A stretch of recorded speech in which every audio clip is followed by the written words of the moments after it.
listening to Combat Sports UK. Combat Sports UK. Welcome to the OKTAGON MMA podcast brought to you by Combat Sports UK. I'm Lewis Glover, and it has been a very, very long time, but I'm always happy to sit down with the man, the myth, the legend, Mr. Brian Lacey from OKTAGON. How you doing, brother? Listen, I am so glad they released you from that Hungarian prison. I stood by you throughout that the turbulent time. I said he did not do it. He did not. I don't know where the jewels are. I don't know, but I'm glad you're out, and it's good to be back, buddy. Yeah, not guilty was the verdict, so it's been a big relief, a big weight off my shoulders. Good. But mate, it's been so long since we've talked, and it feels like OKTAGON is in an even crazier and bigger place than it was, 12 months ago. 60K in Eintracht Frankfurt Stadium. What was it like being part of that? I mean, I would have loved to have been there to experience it in the flesh, but yeah, tell the listeners what it was like being part of that, watching it unfold, and being part of history, the biggest MMA crowd in European history. Right, it sounds like an absolute blessing, 60,000 people. But I tell you, when the roads were blocked and I had to run up the motorway literally to get to the stadium and push through the people to get in it because there was that amount of human mass, I was cursing every one of the 60,000, mate. But jokes aside, it was monumental. It was every single person, from the fighters, the coaches, the managers, every part of the team in OKTAGON.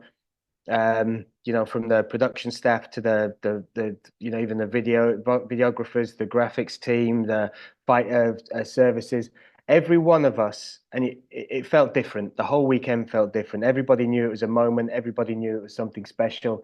I think the event delivered. I think the scale of it didn't detract from the quality of what was happening and what the focus was, which was the cage. And I think it was that phrase, a landmark moment. And I think that was for the promotion, for the fighters, and personally for me, listening to those walkouts of Max Koga, listening to the roar of Ekelin when the crowd when he came out. It was like getting hit in the back of the head with sound, because you have your headphones on, and the headphones are great because they dull everything. So you're literally just me and Luke just shouting at each other. But it was like a genuine boom when the roar came for Ekelin and Koga coming out in particular. So yeah, madness. And I still think about it. I still find myself drifting off. My wife will be asking me a question like, when am I going to get this job done? When's that going to happen? And all that. And I'll just be thinking about, what life was like in Eintracht Stadium for me a few months ago. Dreams of Frankfurt. And it certainly came across that way on the TV. It was just an incredible event to watch. You felt the significance of it, and as you said, the fighters delivered as well. It was just spectacular. But I don't believe for a second that a man of your importance was running and pushing through the crowd. Surely Pavel and Andre had got you a police escort to get you right through. Surely. Oh my God, it was so fun. I was in the car with Mick Stanton, who was the standby fighter for the Kerry Mengazek versus Kinsel fight. And I literally had to bail on them because they were like, "Where'd you go?" Whatever. And yet I had to run up the side of the road over a bridge. And then there was a turning two ways. And it was basically one looked like it was going away from the stadium and the other one looked like it's going towards it. And there was something in me that said I had to take the one that's going away. And luckily it was the right one. So my gut instinct guided me through. But literally I was leaping and bounding to get into the stadium. But it was also like a crazy moment because you got a sense of like we got a sense of the size of it. Roads, like motorways, were blocked. It was that big. The foot traffic alone, it was. I mean, I've been to Glastonbury. I've been to, big festivals before where you go to watch the big bands. It was like that. It was, the massive people trying to, and outside there was all music, and there was the beer stands, and there was all this like the challenges going on around the thing. It was like being at a festival, and you got to give credit to the German fans. I think that it wasn't lost on them how big it was. The atmosphere they created for the event, it was magic. And you think about the journey that Germany has taken as a hotbed for martial arts, mixed martial arts, in the last 2 years alone with OKTAGON. It was for them. I think it was the culmination of all that coming together. Absolutely. And in typical OKTAGON fashion, not resting on your laurels, and specifically with Germany, right? Because we're here to talk about Octagon 68, which takes place in Stuttgart. But before we dive into the card itself, what can you give us coming up for the rest of the year? Is there any little tidbits you can tell us that the company's working on? Obviously, we've got the trilogy coming up in the Czech Republic, which will probably be one of Octagon's biggest fights ever. I see you going to Munich, to Dortmund, really continuing to build on the success in that German market. But can you give us any other little tidbits, any little thoughts about what we coming up in later on in the year? I think there's well, obviously there's two focuses with Octagon now, which is the Czech and Slovak market, and there's the German market. I think there's one more surprise to come out with regards to Germany. At the minute, I think we've got 7 events scheduled, but I'd keep an eye on that. And then for the Czech and Slovak fans, this Eden card, the Fortuna Arena, we did it. That was the first stadium last year. This year, because they know the arena knows us now as well. I think the reins have been loosened a little bit on what we might be able to deliver as far as the production and the show. So Pavel and Andre are masters of creating something that's more than just fights. They call it the Octagon Circus, but I know they have big dreams to deliver something which will. I know that the fights are going to be great. We've already just had another one, which is a huge fight. Bojan Velichkovic versus Ronnie Paradisa announced for that card. So the card is going to get some special moments. But I think this one will be Pavel and Andre really showing what they can do with the production and what fans could, enjoy as far as an experience with Octagon. Excellent. Well, we certainly look forward to that, and we're looking forward to what will be a fascinating main event at Octagon 68 between Lazar Torev and Will Fleury, the light heavyweight champion. What a 2024 it was for Will Fleury, who's having an Indian summer in his MMA career. I know he's still only 35, which at light heavyweight and heavyweight is still got some tread left on the tires, but for a veteran of the game, he's closer to the end than the beginning. But it's incredible to see a character, someone who's given so much to the sport, have the platform and the opportunities that Octagon have been able to provide him with. Yeah, I think you said it there perfectly, because he's not just a fighter; he's a character in the sport as well. And I don't think any promotion has really, it's probably the wrong phrase, but squeezed that value out of him, allowed him to be who he is, and harnessed it properly with not just the platform as far as the media, but also the opportunity as far as the size of fights, because he's that good. He trains day in, day out at SBG with the best of the PFL, the best of the UFC. He has spent his years developing these skills from all the way from middleweight, now all the way up to light heavyweight, now moving to heavyweight. And I think the fact that he is aware that tread on the tires, as you put it, is getting a little thin, is a driving factor in this. And you talk about 2024, it's actually going to be less than 11 months since his debut. And if he beats Kfor with a broken hand, knocks out Pavel Lange in front of 60,000 fans, beats Vermola in his backyard in front of 20,000 fans to claim the belt, and then moves up and onwards to Stuttgart in 11 months, to fight to fight for the heavyweight title. But if he wins it, then I've said it on multiple platforms, but I think that is the most impressive debut 12 months from any fighter that has ever signed for Octagon. Yeah, it has to be up there. As you said, the knockout that he had was just brutal. Perfect. Technically, you look at the setup, the jab. If you go back and watch that stance, the range is absolutely perfect. So I mean, the nature of the fall that Pavel Lange had when he fell and crashed to the ground takes away from just how technically perfect and well set up that shot was. So yeah, I think I think equally, like Todev, you jump back to his style. He's a unique heavyweight as well. The way he moves, his athleticism, the journey he's been on over the last 12 months, the highs and the lows from the first Hatif fight to the second one not happening in Munich, to the 2 Pauash fights and the way he destroyed him in the rematch. They are not typical heavyweights, and I don't mean that just in size, but skill set wise, they have a lot more tools than I think most heavyweights have, which for me makes it even more fascinating because how are they going to unlock each other's weaknesses in this main event? Absolutely. And if I was a betting man, which I am known to be from time to time, Okay. I would be looking for this one to not go the distance. Yeah.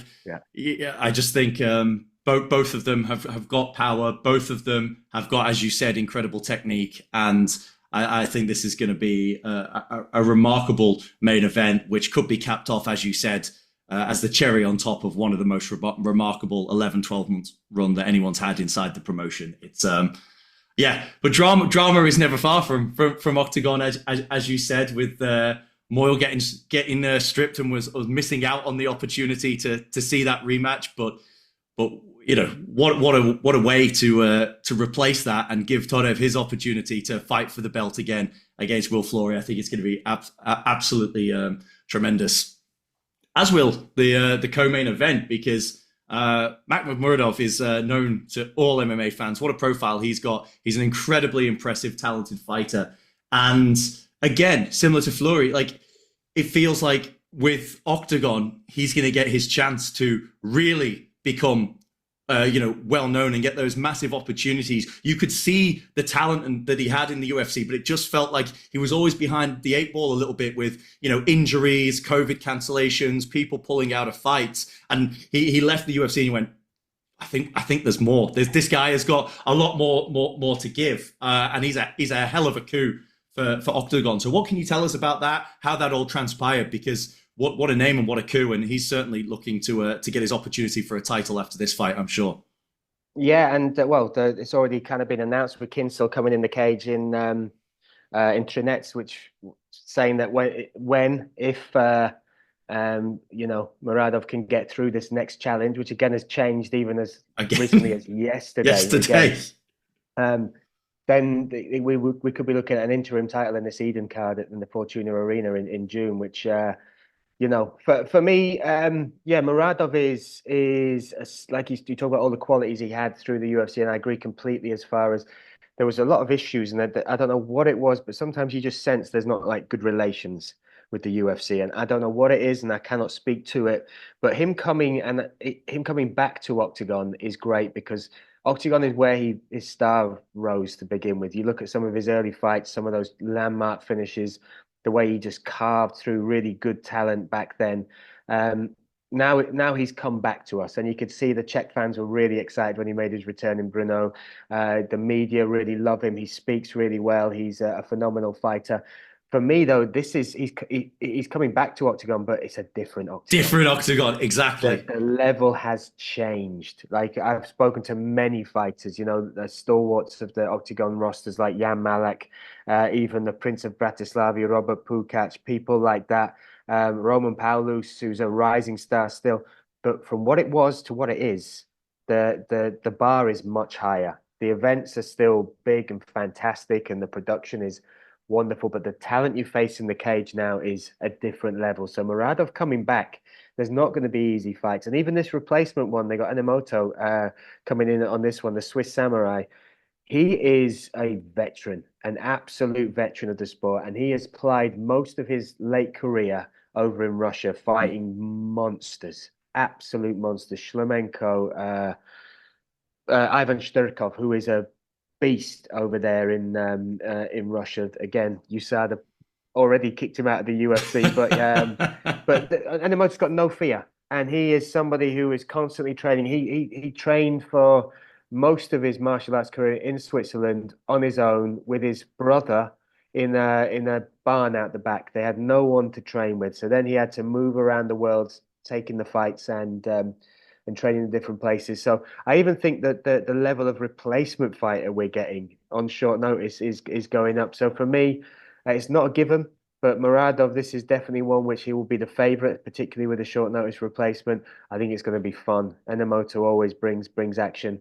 And then if Muradov gets through this, we could see what I think people want to see, which is him versus Kinsel. And that for the Czech-Slovak scene is one of the biggest fights you can make.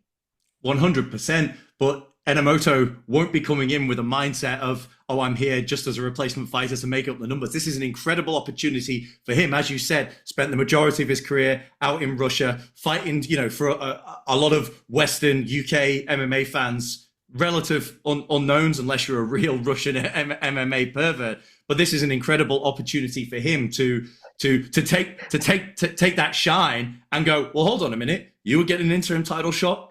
That's mine. This is all upside and opportunity, and it, shouldn't be an easy out for Muradov, and I'm sure he's not looking at it that way either. No, I love that. Did you just say MMA pervert? That's absolutely awesome. I'm just looking at his record as well. I've just brought it up. He has been fighting out in Russia since 2011. Yeah, it's crazy. And that is the Wild West era. That is the rise of, your biggest fighters, your Tumanovs, your Shlemenkos, and he's fought them all. He's fought all of them in their backyard, in enemy territory, and he's come away with a lot of big wins. It's a record that is deceiving for me. And he will bring it. He is an absolute warrior. He's a little bit psycho. I've been there when he's been on the weight cuts. I've been there when he's been emotional. I've been there when he's been, and the opposite side where he's full samurai and like completely looks immune to anything. And he is somebody that is definitely. I'm glad he found fighting, because that is definitely the release he needs for the type of person he's got inside. And I think him and Muradov would deliver a very exciting fight. And I would favor Muradov, but I would never count out Enomoto. No, absolutely not. And again, you think of Russian fighters, and especially with the dominance of the Dagestani fighters in MMA, you sort of think, oh, Muradov's, maybe if you haven't watched him very much, oh, he's gonna try and wrestle, lay and pray. No. This dude comes to throw hands. This guy has violence in everything that he does. I think this has an opportunity to turn into something pretty special one way or the other. So it is a must-watch main event, and full credit to OKTAGON as well, because as you said, a few replacement fighters on this card, but dealing with replacement fighters and scrambling to keep the show on the road. The show must go on. OKTAGON does a tremendous job of doing that, and so that's full credit to the matchmakers. And the bag is deep. The bag is deep in the phone book of Pavel and Andre. Yeah, well, Pavel Andre, and there's another guy who also does the matchmaking, and I watch him age every single event. So yeah, it's I will say this. I think they need a moisturizer sponsor or something like that for OKTAGON, because it's not an easy job with. And we're not even in fight week, and look at the drama we've had coming in. So I was going to say, please, no, we don't need any kickoffs. We don't need a Hatton Moyle-esque or a Shamrock-esque kickoff at the weigh-ins. Yeah. Thank God we've not got Dennis Frimpong on the card, right? That's it. Oh, wait. What on earth could happen with Dennis Frimpong on the card? And that's a perfect segue, because, a lot of UK and Irish MMA fans know Dennis Frimpong from his time on OKTAGON Challenge, his fight so far. But then, it feels like his profile has grown again with his public beef, which has now been squashed with Paddy, the inter-gym rivalry. Well, maybe calm down. Maybe not fully squashed, but at least settled by their little gym straightener. I love it, because I fully respect both of the guys, and it was actually quite a cool thing to see it done in that way. But yes. I just love it how it's like, I hate you. Right, let's settle it. Right, just put my shin pads on. Give us a minute, mate. Can't get my left one on. It was fun, and I think credit to both of them, the way they let it play out, and the fact it was so public. And Dennis is just unique. He's a very unique guy. I'm glad he's back. I know that there was some issues in and around and whatever else, but he has. I thought he was like potentially the star. Well, he was the star, I think, of the OKTAGON Challenge. Absolutely. Just with what he brought at the eyes, and the amount of social media we could get off the back of him alone. And he can fight. Listen, he's truly dedicated to this. He can fight, and I'm excited to see this, because Robin Frank did the correct thing. Robin Frank, undefeated as a pro so far, 5-0, definitely a rising star in Germany. Not a personality anywhere near similar to Frimpong. Very insular, and he just blocked him straight away. He signed the fight and then blocked him, and that's it. So he's had to deal with nothing. Frimpong's had no way to get any wood on the fire or back and forth or do anything, and it's kind of nullified one of Frimpong's weapons, which is getting in your mind before the fight. So I'm excited. Frimpong will be back, and yeah, this is not an easy task for either fighter. So yeah, it'll be good. No, and as you said, Frimpong, particularly in striking, very talented, has got natural gifts. He's got that length, but as you said, he's dedicated. He lives the life. It's evident. You can see his growth and development from where he was on Octagon Challenge to where he is now. But it's great that he's back with Octagon, and because he just feels like the right type of character, that personality. He just, the promotion and his style and his attitude and his personality they just fit like a glove together. Yeah, totally. And it will be fun. It'll make the hotel fun and a little bit tense the whole time. I've kind of missed that, worrying about what's going to kick off at breakfast. But yeah, he's just, he sells fights and he creates that thing where you whether you want to watch him win or lose, you want to watch what happens with that fight. And that's a unique quality. And I think, I don't know what it was from his side where there was a little bit of an issue. And I mean, I heard something where he was talking about not being active, but I think he had, like, if you count the Octagon Challenge fights, it's like 4 or 5 fights within 12 months, which is a ridiculous schedule for any fighter. But I'm glad it's sorted, and he's at a different part of his life. He's married now. He's having a kid. Wow! Congratulations to him and his wife. Maybe we're turning the corner. Maybe I'll get there, and he'll be doing like yoga in the lobby or something. I don't know. It's but I really like him. I don't think he gets credit for what he does to sell the fight as well as make him exciting fights. Yeah, Brian, you and I both well know he's not going to be doing yoga in the hotel lobby. Come on now. I know. He's going to be chasing Robin Frank there. He's going to be searching for his room number. He's going to be sending him room service in the middle of the night. He'll order a mariachi band to kick off at 3 a.m. Yeah. So we'll see. Absolutely. But I think one of the things that impressed me the most about Dennis, and I was fortunate enough to be there in person for that one, was how he conducted himself and how he how open and vulnerable he was after his loss to George Staines in that press conference. He went, yeah, this is a guy who truly loves the game, knows that he's got some limitations and holes to fix, wants to work on them, wants to keep growing, and is willing to play the heel and take all of the hatred of fans and have that nastiness. And that certainly came across from some of the fans as well, who were well out of order in the arena. But yeah, he is appointment viewing, so I cannot wait to see how this one unfolds against an undefeated opponent who, fighting on home turf, is going to have the entire arena on his side. Yes, it's a good matchup, and again, people don't really know Robin Frank, but I'm sure after this one, and I'm sure after, because there'll be a press conference at this event as well, that's when Frimpong will do his thing. I'm sure we'll get some media bites from that, and neither of these guys are boring fighters, which again, Octagon try and put entertaining, legit fights together, and this for me is definitely a sneaker one to watch. Absolutely. There's one more fight I want to talk about before I let you get going. And it is unfortunate the Mad Celt himself, Christian Jungwirth, had to come off this card. It would be Jungwirth is appointment viewing.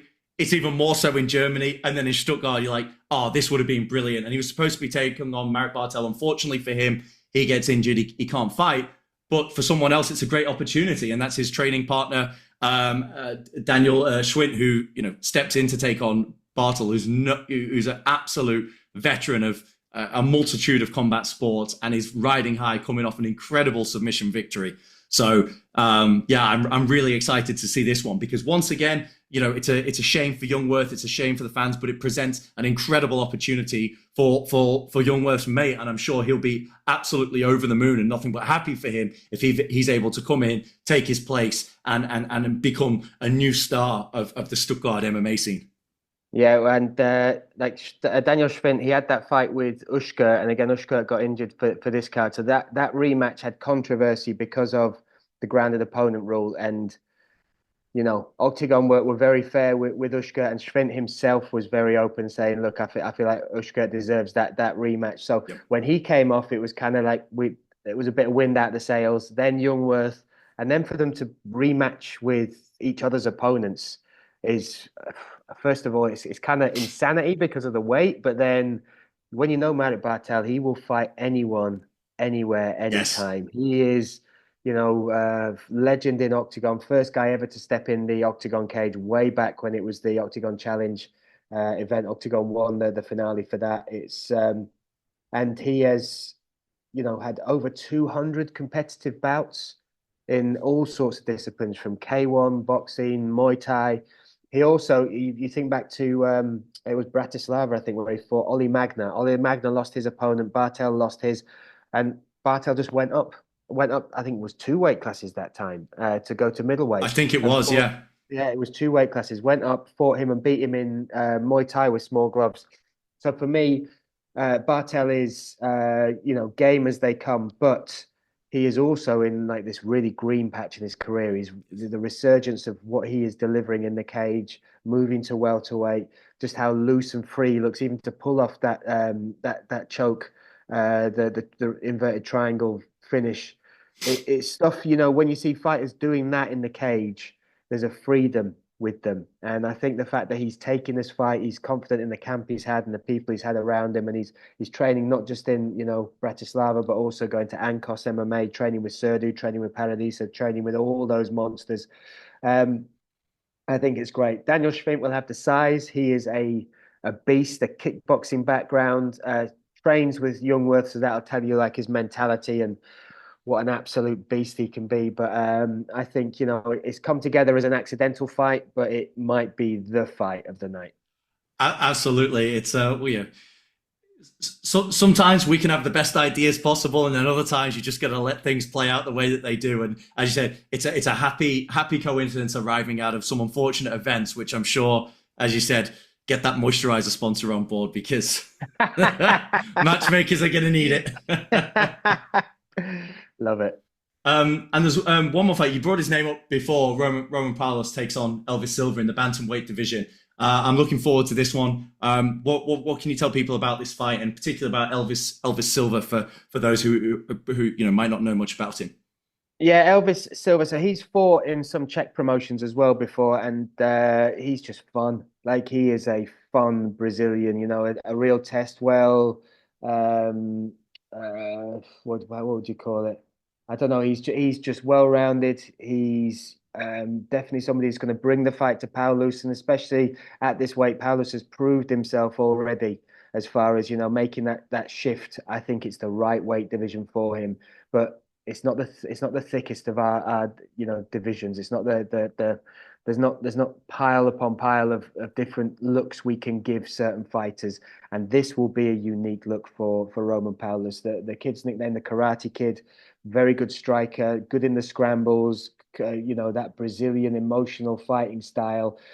So I think it's a great debut fight for him, for Silva, and it will be a very interesting test for Roman Paulus because he looks fantastic at this weight. There's so many, opportunities we've had to see him in the cage with bigger opponents, but this last run of three wins, Hayward, Ortega, and then Kulmala, to come through that last one, especially Kulmala when he was losing it, showed his mentality and where he's, developing not just skill set wise, but upstairs as well. It's great. It's all beautiful. There's one other fighter I want to give a shout out to as well before we disappear, which Please. is Alan Omar. And I don't know if you know his story or you've followed him much of him. He was the Youngworth of German MMA. I think he's been out for about 4 years. He's on like a 4, 5, 6 fight win streak. Was in the PFL, was in the UFC. He was part of the German scene when it wasn't even called MMA. It was called free fighting. He fought for Bellator, and it Mm. was in Paris. He beat what was his name? The Northeast kid, Ryan Scope. Ryan He Scope. beat him, and that was our great hope. We thought that was going to be the launch pad for Ryan, and he beat him. But there was an issue with his brain scan before it, and they still allowed him to fight, but they said you'd have to get it checked. Went to fight in America, and they said we can't allow you to fight. We're going to have to get you to clear it properly. Went back to Germany, and the neurologist said that there's a tumor. So he had to have brain surgery, have it removed. It was in the part of his brain which would affect Jeez. speech, would affect language, and he documented the whole thing. He, like, you go on his social media, you can see it. There's a little documentary on YouTube as well, right from the appointments to just before the surgery, to then a wonderful moment where he meets the surgeon afterwards, and the surgeon's great, and he says, "We got everything. You do need to do some rehab just on your speech." He said, "But you can 100% fight again."